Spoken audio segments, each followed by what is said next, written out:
much for joining. I'm Subi Ghosh, your host of Driving Connections. I'm the Executive Vice President at Dealer Authority. And with me today, I have Ben Freedman, who is actually a lifesaver because I had so many technical issues this week. He jumped on last night and today to try to get this done. So thank you so much for being with me today. Absolutely. It's a pleasure, Subi. For those of you who've never met Ben Freedman, even virtually, he and I have very similar stories, so it was really easy to interact with each other. He is now the e-commerce and business development director of an 11 rooftop group in the Midwest for a couple of years now. But you've also had, similarly, 8 years total in automotive and worked at CarPros, Shift, and PCG. So you kind of have that vendor side as well.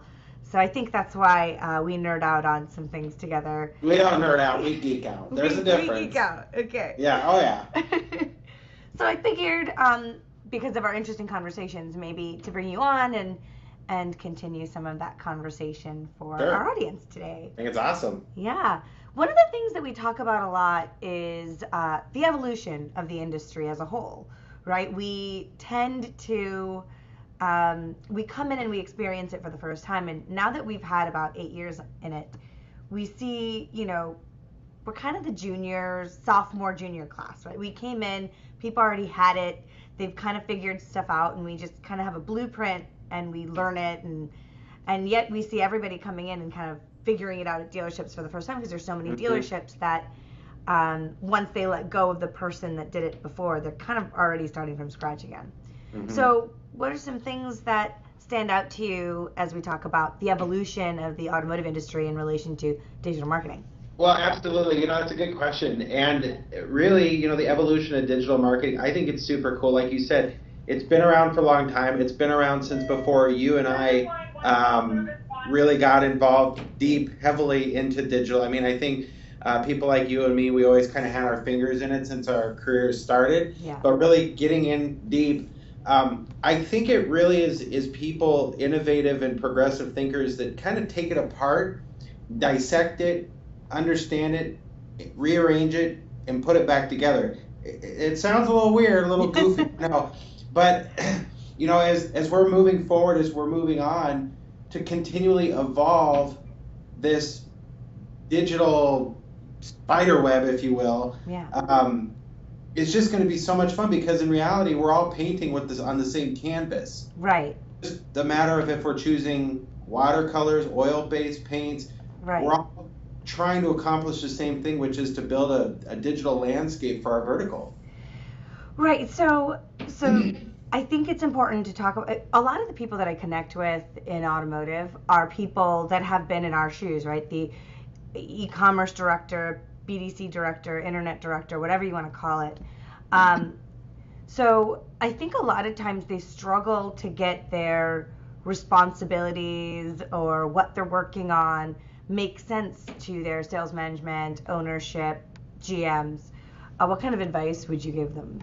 Subi, it's interesting seeing our industry going from predominantly traditional media-based industry to that of being more of a digital-centric. Right. I still feel that there's a place for traditional media. I think it's a phenomenal catalyst when thinking about the zero moment of truth. But the way that I've always explained it to our executives in our company, would we rather spend 98% of our marketing dollars on 2% of people that are in the market for a vehicle, and of the 2% of the people that are in the market for a vehicle, what's the percentage of the population of the people that are interested in, for instance, I'm sitting in one of our Kia stores, a Kia. Now, if I go to one of the executives and say, hey, let's spend 2% of our budget and let's target 98% of the people that are in the market for our vehicle right now within a 50-mile radius, I don't know how anybody else can understand that. Now, I think people like you and people like me, and this is a good thing, so don't take me wrong, we become naive because we are so good at what we do, and we've drinking the Kool-Aid or the vitamin water, You and your vitamin water. And dude, you can't go wrong with acai blueberry pomegranate in the morning. I'm just telling you. You I'm heard just it telling you. from Especially after Ben. It's something you need to karaoke, do. especially after karaokeing to Montel Jordan last night. But where I'm going is we have to do a better job of explaining to our executives the purpose of traditional versus digital, and I guess in a sense also explaining the difference between attribution and contribution. I was wondering when that would come up with you. Hey, I'm going to give credit to Mr. John Lamb for bringing that into my head. Okay. I'm always one to give credit due where credit is due. I love that. John and I had a conversation like a year ago, and he said that to me. And ever since then, my brain has been spun because, everybody sits here and says, well, everybody, 90% of people go on the internet at some point. Okay, that's great. So if they submitted an electronic lead on the internet, did they find us organically, or were they sitting watching the Super Bowl and saw one of our $2 million commercials, went on to our tier 1 site, then to our dealer site? Attribution versus contribution is a huge thing that we have to separate. Right. The second thing, and I think this has really helped me being on the vendor side and also in the dealer world, is explaining how to correlate a brick and mortar activity to a click and mortar activity. We sit here and say, oh, 45-minute response time, hour response time, good job, you're doing a great job, Right. Here's a cookie. Well, what people don't understand is when somebody drives on our lot, that's like somebody coming on our website. And when somebody's driving behind that row of Kia Optimas, they're on a search results page. When somebody stops behind a Kia Optima on our lot, they're on a vehicle detail page. And when they get out of their car and they start looking at the window sticker and inside the windows, guess what? That's a lead submission form. Now, I don't know about you in any of the stores you've worked in. I know you've worked in some great stores. I have too. But never in a million years would a sales manager allow somebody to take 45 minutes to an hour to go out and greet the customer. Would you agree with me? No, you're absolutely right. Yeah, absolutely. I think one of the most important things that what you're saying right now, and I want to drive home, is these are concepts that you have practiced, rehearsed, and gotten so nailed down that you can repeat it and get people's buy-in immediately. The biggest struggle that new internet directors, e-commerce directors, even veterans going into a new store face is talking in terms that they will understand, and not all of them will understand it the exact same language. And you've got to understand, you've got to want to understand Sure. who your sales managers are, who you're specifically talking to, because they're not all the same. And then once you identify what is their greatest motivators, how they see automotive sales, what are their greatest tactics and the things that they believe in, then you can pair that and really easily now prove to them why digital is important and why your concepts and your beliefs and your techniques are going to pair exactly with theirs and help move units the way that they want. Absolutely. So really talking in terms that they understand, talking in their terms, it's really important. But really sitting down, and again, I think the strengths of people like yourself and me is we can roll our sleeves up and we can explain click path, we can explain heat mapping, we can explain, like you and I talked about today. I mean, you and I tried to do this last night. It didn't work for multiple reasons. You apologized, and the one thing I told you is we have to be agile. Yeah. We have to be agile. In our jobs, we have to be agile. But that's the nice thing about digital marketing is it's an agile platform. I can find out in 2 hours that I've got a truckload of Kia Optimas on our way to our lot, and I can get those in paid search, and I could probably have a couple of them sold before they even get here. And when you don't understand those specific things, I talk about a genius network all the time, and all that is trying to identify who you can kind of make into your own little group of advisors. And like you mentioned John Lamb. For me as a dealer, and my last dealership, two of the companies that I used to really help me understand, and also help me make my GM and my sales managers understand, were the two, what I think are the two nerdiest companies in automotive, String Automotive and then Visible Customer, right? Sure. Like if you don't understand something or you can't make it make sense to them, you probably truly don't understand it that great yourself. Sure. So find these people that are going to help you understand it and then help you make that case to your dealer. There's so many people that are now becoming more of a partner. That's a huge evolution in automotive. A lot of companies, you find partners and not just the vendor stereotype.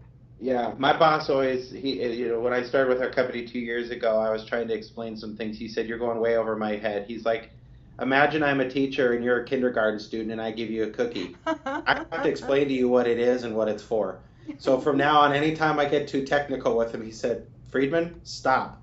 Cookies to the kindergartner." Yeah, we have so many similar stories. My first dealer, I walked in and I would just do business plans and proposals and end of year recaps, and they would be like 5 pages long, and he would say, "I'm a goldfish, my attention span is 8 seconds, that's all you have, or you've lost me." And so I would have to boil everything down into a few sentences, which is hard when there's so much evidence and data and things that you want to accomplish. By the end of my 3 years at that first dealership, he was the one asking for business plans and he was asking for all the reports and all that. But so you can take those old school car guys and turn them into, I wouldn't say nerds, but wanting to associate with nerds. Well, Subi, another thing that we, commonly think in our industry is we think too much with our dealership eyes, and I think our executives do too. We don't think with our consumer eyes. And, we always hear people in our dealerships talk about the experiences that they had, where they went for dinner last night, where, they went to a hotel and were mistreated and this and that. Well, one thing I talked about a few moments ago is agility. And the fact that, the nice thing about digital marketing is it's agile. Well, our processes need to be agile. And you follow me on Facebook, my favorite word is bespoke.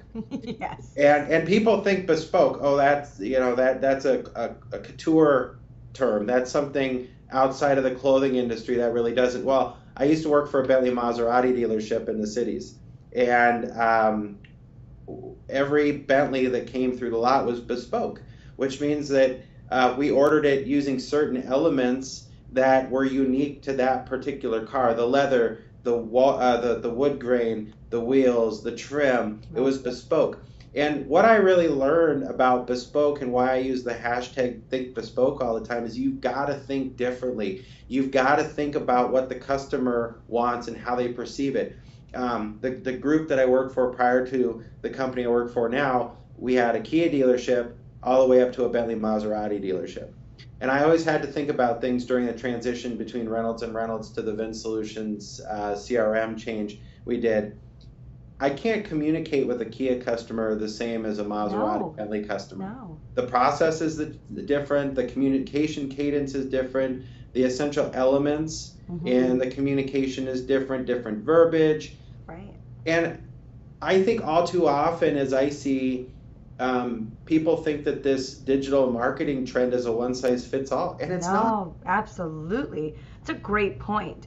The core basic principles of how you interact with a customer, that should be the same, right? The culture, the respect, and all that. But you really, truly, the number of dealerships that treat it as a one-size-fits-all, it's disappointing because even within Kia, even within Maserati, there are different types of customers, even within each franchise. And if we don't go about it in that way, in which we're really trying to understand, we don't discover anymore, it feels like. Right. We follow our processes and we check things off the list, but really the best dealerships, they're discovering who the client is. And I think that's why personal branding is taking off so much, because these individuals are responsible for that relationship, and they have to continue. If they don't want to hurt their brand, it's kind of a personal mission, right? And I like that. I like that responsibility factor. But think of the beautiful stuff we're getting through all of these analytics that we get. I mean, like I said, I'm sitting in a Kia dealer. I could log into a website right now and find out who my target Kia Soul buyer is versus my Kia Soul buyer, or my Kia Soul buyer versus like a K900 or an Optima buyer. And I can craft communications that resonate a more robust message Yeah. for that type of person. Nothing gets me more, and I secret shop our competitors all the time, and I do it because if I didn't, then I don't feel that I would be serving our company to the best of our ability. Right. But one thing that really gets me is this one size fits all. I submit a lead on a Kia K900. I get a response back saying, we were missing information. Do you want front or all-wheel drive? Do you want cloth or leather? Right then and there, I know it's automated, so I know they're not working hard to earn my business. And they didn't, and they are showing from that response a lack of product knowledge. Yeah. You can't get a K900 with cloth. You can't get an all-wheel drive K900. As an industry, we're generally behind when it comes to digital marketing and techniques.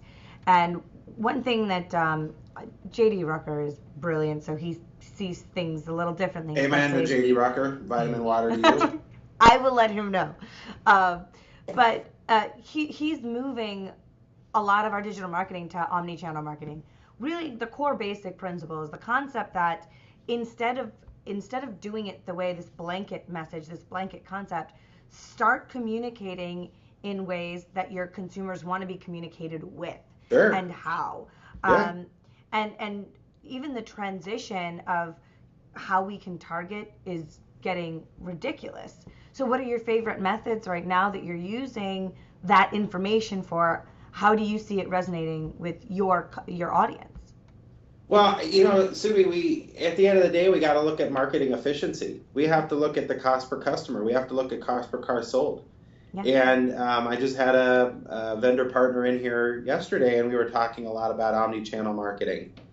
And I just can't get over, and I'm sure you're enamored by it day in and day out, how efficient some of this is. People knowing if we have a Facebook, people knowing if they were on the market on Kia's website. It's just, nobody really understands this big data craze that we're all talking about, but guess what? It's here, and it's helping us.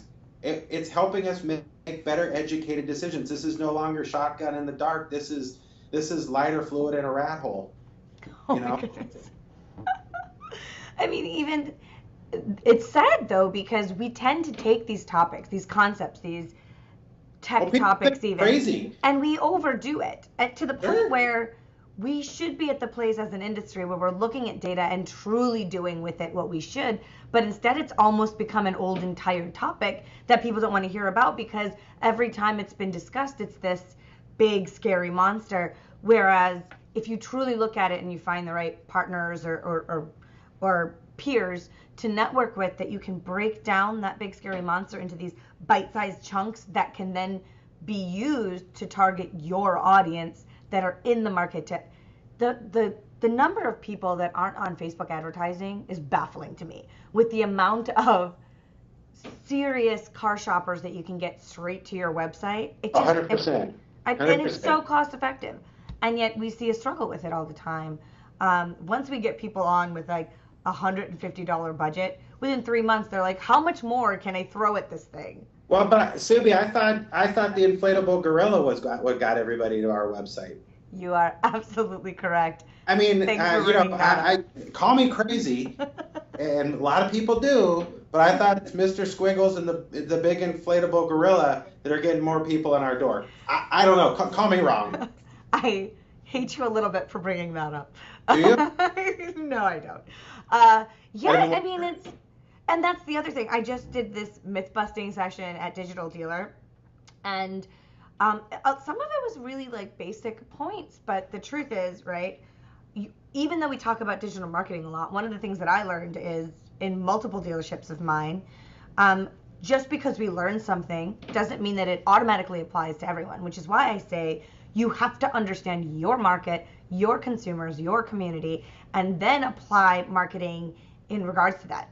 And part of that is really getting tuned in to your data and understanding how people are behaving with your website, how they're responding to your messaging, because there are plenty of markets out there that traditional still works.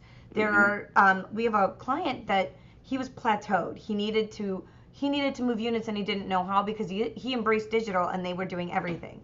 And then once we started looking at their string data, we started to see that there were certain zip codes in certain areas that certain models weren't moving in.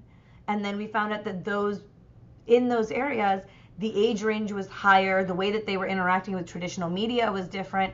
So once he went in and saw some cost-effective traditional methods, he tested it out, and come to find out, for his market, those specific traditional methods work. I'm not going to be one to say that, a gorilla's going to do that for you, but I don't know, maybe if your building's really hidden in the back somewhere, it might work. But we can't shut ourselves off from anything because of the hot new topic.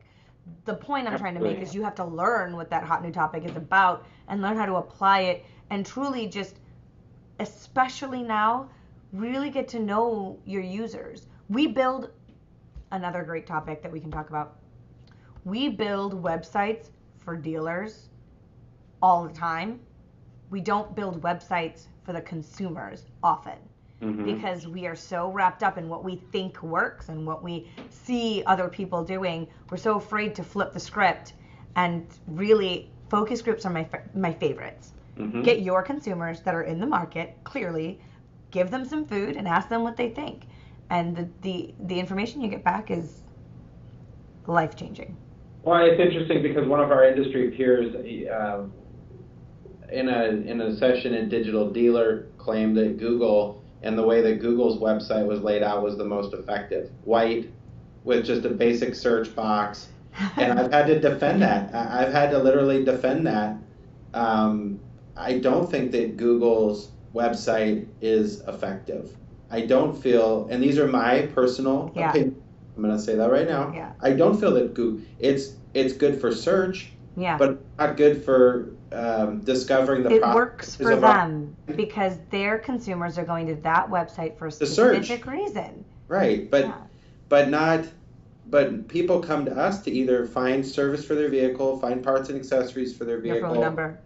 Right, where we're located, or if we have a specific vehicle in stock, or So at the end of the day, I don't agree with that. I respectfully disagree with that. Yeah, but also it's not just agreeing, right? There's a surefire method in which you can A/B test and see if you're right. And I really feel like a lot of times people don't realize how much we're basing on gut reaction instead of science, and science wins every time.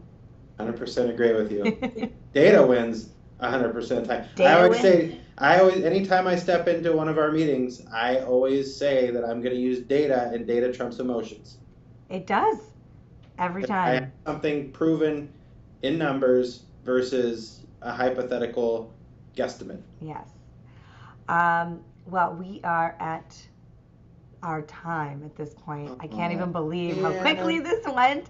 But please, we're definitely going to continue this conversation. There's so much more that we can talk about, especially I want to get into the mindset of the e-commerce director, what we can do to help them. I just saw a question go up on how to make it make sense. So maybe we dedicate some time with some real tangibles on talking to management in a dealership and how to get them to understand certain digital components, speaking in their language.